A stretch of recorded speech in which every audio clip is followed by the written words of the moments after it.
Hi, I'm Allie. Join me as I show you how to do the Jacob bracelet. We're going to be using a number of different 4mm beads, but you can always switch it up. If you need any supplies, go ahead and check below the video in the description. Hit that little down arrow or show more, and we'll give links to the exact supplies listed. Gather up your bead on a board and your materials, and let's get started. So the reason this is called the Jacob bracelet is because it looks like a Jacob's ladder. We're going to be using some technique of square stitch as well as a little bit of right angle weave to do this design. You can see the variation that we're going to make it really long here, and we're going to make it much more narrow to show you how you can vary the design. The first thing you want is a stop bead with about 10 inches at the end of your thread, and I'm using a size 11 needle with some gray size 6 dragon thread. I have about 5 feet on my thread, and we're going to get right into it, and we'll add our clasp after the fact. So to begin, what I want to do is start basically my first row of my design. To start my first row of the design, we are going to begin with one of our 4mm, and this is our 4mm Czech glass.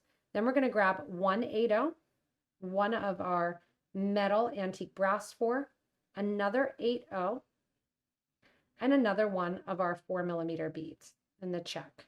We're going to let this fall down next to the pattern, and then we're going to go to the outside.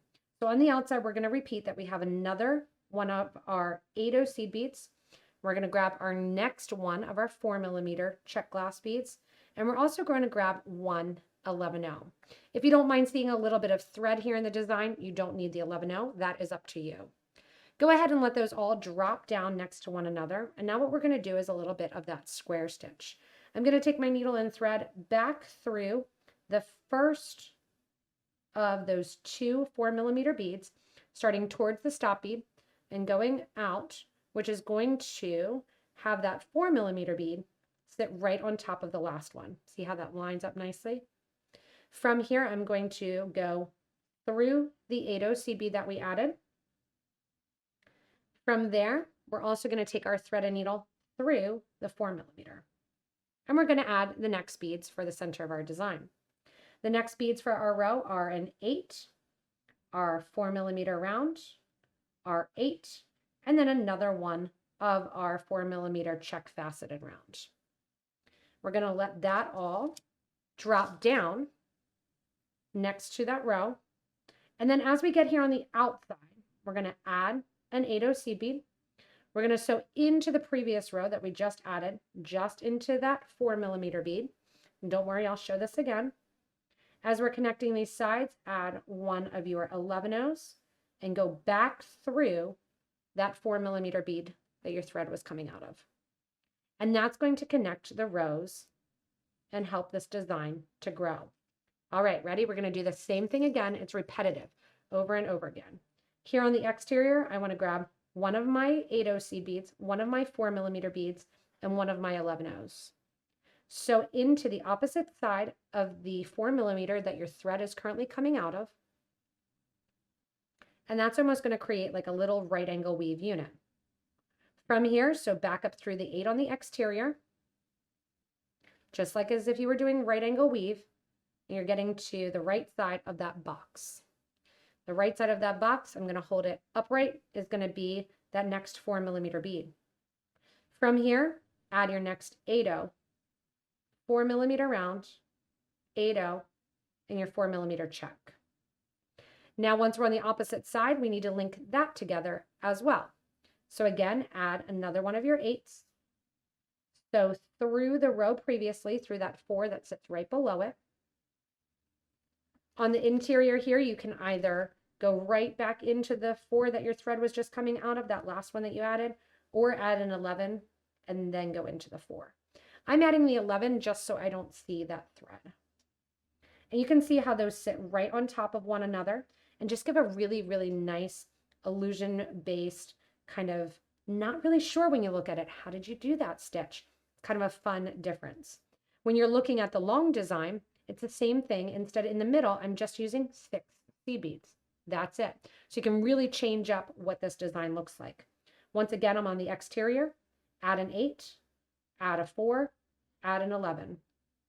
Go back through the 4mm thread that your your thread, 4 millimeter bead, excuse me, that your thread is currently coming out of, back through the 8/0 along the side, and out through the 4 that you just added. To finish that row of pattern, once again, you're going to add an 8 4-millimeter round metal bead, 8/0 seed bead, and another one of your Czech beads. Add another 8/0 right after it. Go into the last 4-millimeter bead from the previous row. So towards the center of the project to group and gather them together. Add an 11 in here for a little added look, and through the 4 and exit. So you always want to exit on the exterior before you add your next row. And this has a very regal look to it. Adding your 8/0 then, your next 4 and an 11, sewing back into the bead your thread is currently coming out of, circling around just as if it was a right angle unit, going through the top and coming out the right hand side. Coming out the right hand side, instead of doing another right angle unit, you're going across 11 4-millimeter metal bead, 8 4-millimeter, 8 4-millimeter Czech. When you get to the opposite side, you need to tie those together, add an 8. So back through the previous row. It's one of those designs it's easier to say and to look. Add an 11, and then back through that last bead. So now that you have that pattern, literally it's the exact same over and over and over as we go on and add length to the bracelet. Whether or not you want to do this with a bunch of 8/0s in the middle, if you want to add some gemstones in the middle, you just want to make sure that you're keeping consistently smaller or the same size as the exterior beads. So I used 4 and 4-millimeter. If you use 4 and 6-millimeter down the center, it'll be too close. You would need a bigger bead on the side. So anything down the center, same size or smaller than your exterior bead will work for you. Once you finish up the design and you have that nice flat look, I love the weight of this, you're going to attach the clasp. I'm going to kind of push my materials to the side, and I am going to basically come back through the project and get to the middle in order to add my infinite clasp. And what I'm going to do is go around to the second row back. So I'm coming out the last 4-millimeter bead, just like if I would get ready to do that rounded square stitch on. And I'm going to sew the whole way back through that initial or the secondary line, that second row back. Once I'm through that second row back, I'm going to start to go up towards the top, and I just flipped it in my hand just to make it a little bit easier to go towards that top. And flipping it back over here, I'm going to come out right through that 8/0 after the metal bead. So I'm coming out after the second 8/0 in the center. I'm going to go in and I'm going to add 1 2 8/0s and then 1 2 11/0s. Pick up my infinite clasp, sew through that soldered loop.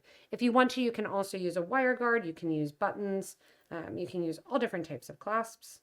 Coming out then on the other side, I'm going to add 1 2 of my 11s, 1 2 of my 8s, and then go back to the first 8 and sew down towards the second.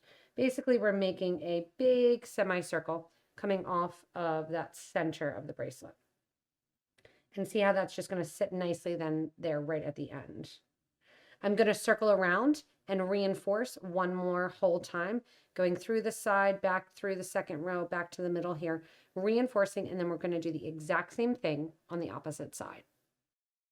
Once you get the clasp on at the opposite end then, just make sure that your clasp is facing up. I actually kept the tongue in the clasp while I was doing it, and then I wove back and did a little sewer's knot, and now I'm going through and I'm burning right on the side since that gray thread kind of matches with my my crystal copper beads, since they kind of have an all different look. And then you can see you have a nice look with that infinite clasp with the cab in and a nice wide look. I love showing how this pattern can look so completely different. if you're using rounds in the middle, like these round metal beads, some 8 O's, or just going with all 8 O's in the middle and getting more of that ladder look for the Jacob bracelet. You can really have fun with this one, mixing and matching, changing up beads, and make sure if you do change ups, go ahead and comment below so that way we help out other Potomac beaders, give ideas, and even post your pictures in our Facebook group for beading and jewelry making. Thanks so much for joining me to create this Jacob bracelet. There really are so many variations that can be done, and I can't wait to see everyone's designs. Remember, if you need any materials, go ahead and look below the video. In the description, we'll put links there to our website online with all the details of all of the materials. Also, if you haven't yet subscribed, you don't want to miss anything from us here at Potomac Beads. Thanks so much for watching, Potomac Beaders, and stay tuned for our next inspirational video.